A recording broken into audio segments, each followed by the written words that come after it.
So let us now review the abdomen, looking at a few radiographs and CT scans.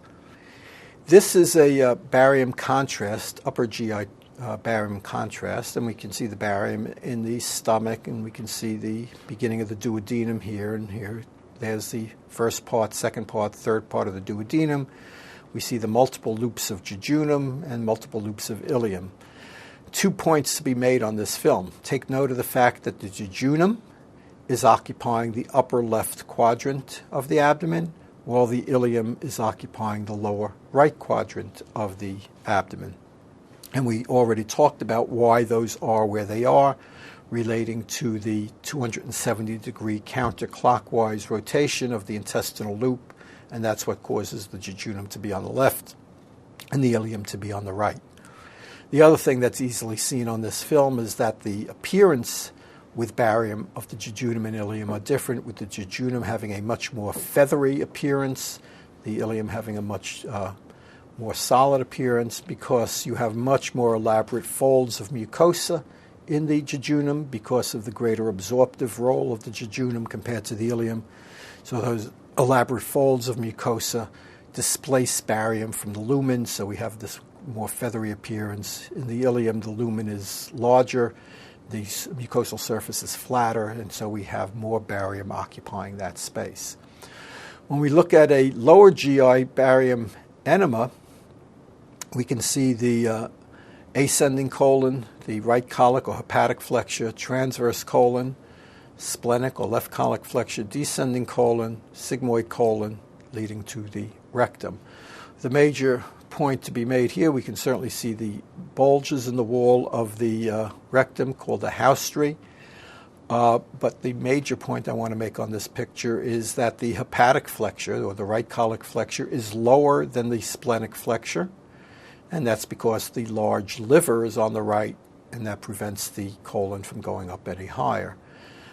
If one were to see a film like this with the splenic flexure down at the level of the hepatic flexure or even lower, that would suggest that you have an enlargement of the spleen, or splenomegaly, which is driving that down on the left side.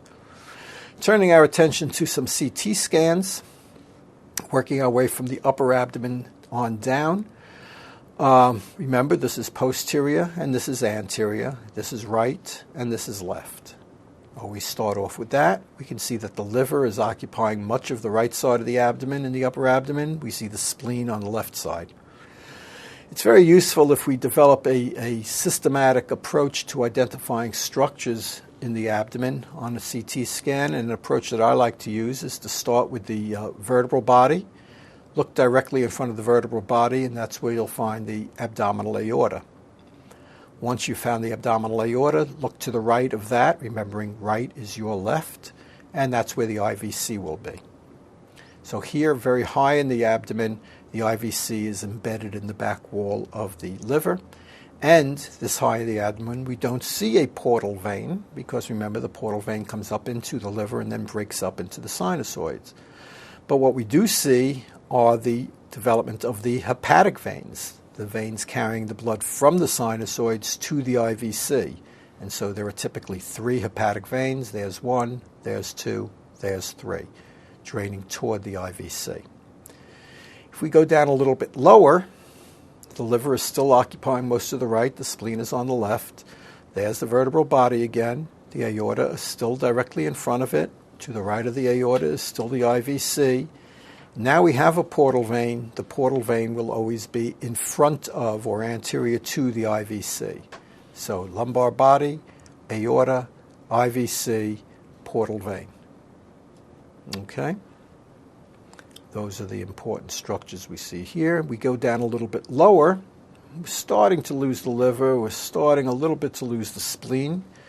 We still see the same structures in the same position, lumbar body, abdominal aorta. To the right of that is IVC. In front of that, not labeled on this picture, that's going to be the portal vein. As we're losing the spleen, we're starting to pick up the kidney. Notice that we see the kidney on the left. We don't yet see the kidney on the right, because, again, the kidney on the right is lower because of the presence of the liver. The kidney is surrounded by fat, as is typically the case. We go down a little bit lower. The liver is almost gone. The spleen is almost gone. We now see both kidneys. There's the vertebral body again. In front of that is the aorta. To the right of that is the IVC. In front of that is the portal vein. Very nicely seen on this slide is the pancreas. Almost the entire the profile of the pancreas is seen. This is the head of the pancreas, neck of the pancreas, body of the pancreas, leading us to the tail of the pancreas, which remember is heading toward the spleen. Recall that the portal vein forms right behind the neck of the pancreas. There's the portal vein. There's the neck of the pancreas. Okay? That's the superior mesenteric artery just to the left of the portal vein, having come off of the aorta. Go down a little bit lower. We're starting to lose the kidneys now. As we're losing the kidneys, we're starting to pick up the psoas muscles. Remember, we said that the ureters will be on the anterior surface of the psoas. There's one ureter, there's the other ureter, right on the anterior surface of the psoas. Right in front of the vertebral body is the aorta. To the right of that is the IVC. And this is now the third part of the duodenum crossing in front of those. On the other side, we have the superior mesenteric artery. And this is now the superior mesenteric vein. We're too low for it to be portal vein any longer, so it's now superior mesenteric vein. And if we go down one level lower, the kidneys are now gone. We have the psoas muscles. Ureters are still on the front surface of the psoas muscle. The aorta has now bifurcated. So instead of seeing the aorta right in front of the vertebral body, we see the two branches, which are the common iliac arteries. And just to the right of that, we still have the IVC because the vena cava bifurcates one vertebral level lower than the aorta does. So that, and here we are at the level of L4, and you recall that the iliac crests are at the level of L4, and here we in fact see both iliac crests at that level, right at the same level as the aortic bifurcation. So that covers our review of the abdomen, pelvis, and perineum.